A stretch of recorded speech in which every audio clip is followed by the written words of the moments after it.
இன்றைக்கி morning vlog தான் பார்க்க போகிறோங்க. இன்றைக்கி நம்ம வீட்டில் பார்த்தீங்கன்னா பொங்கல், ஓகேங்களா? நல்லா ஆவி பறக்க பொங்கல்.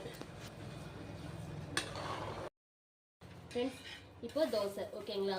ஸோ தோசை தோசைக்கு தொட்டுக்கிறதுக்கும் பொங்கலுக்கும் தேங்காய் சட்னி, அப்புறம் தக்காளி சட்னி. இது ஆஸ் யூஷுவலாக வந்து வெங்காயம், சின்ன வெங்காயம், தக்காளி, வரமிளகா, கருவேப்பிலை, கொத்தமல்லி தழை, உப்பு கொஞ்சம் போட்டு வணக்கி வச்சுருக்கேன். சூடு ஆறிட்டு இருக்கு. தாளிச்சிட்டு இது அரைச்சிட்டு சாப்பிட வேண்டியதுதான். ஃப்ரெண்ட்ஸ், பிளேட்டில் போடுறாங்க அம்மா. சுட சுட பொங்கல். ஓகே, தக்காளி சட்னி அரைச்சாச்சுங்க. தக்காளி சட்னி, தேங்காய் சட்னி. வாங்க ஃப்ரெண்ட்ஸ், சாப்பிட்லாம். இது மார்னிங் எங்களோட ஃபுட்டு. உங்கள் வீட்டில் என்னென்னு கமெண்ட் பண்ணுங்கள். ஓகே ஃப்ரெண்ட்ஸ், பாய்.